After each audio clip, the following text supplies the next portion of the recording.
Match কে হারলো কে জিতলো এটা কোনো বড় বিষয় নয়। ফিলিস্তিন কিছু টাকা পাক, এটা হলো আসল বিষয়। কি বলেন বন্ধুরা আপনারা? ফিলিস্তিন কিছু টাকা পাক আপনারা চান তো? খুশি না তাতে বেজার? কমেন্টে মতামত জানিয়ে দিবেন। আসলে আজকে যে আর্জেন্টিনা স্পেন ফাইনাল ম্যাচটা হলো, যদি আর্জেন্টিনা ম্যাচ জিততো তাহলে কিছু টাকা হয়তো ইসরায়েল পাইতো। আর স্পেন জেতার কারণে কিছু টাকা এখন ফিলিস্তিন পাবে, যারা না খেয়ে আছে, অনাহারায় আছে, আমাদের মুসলিম কান্ট্রি পাবে। এই দিক দিয়ে আপনারা একটু হ্যাপি ফিল করেন। আর্জেন্টিনার সমর্থক যারা আছেন হয়তো বা ম্যাচ হারার পরে আপনাদের খুবই খারাপ লাগতেছে এবং নার্ভাস ফিল করতেছেন, এগুলো বন্ধ করেন।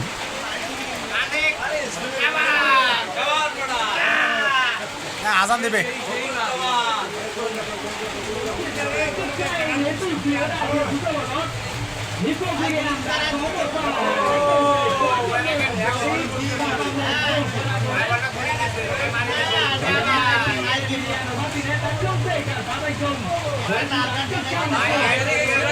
এই আজা বড় বসে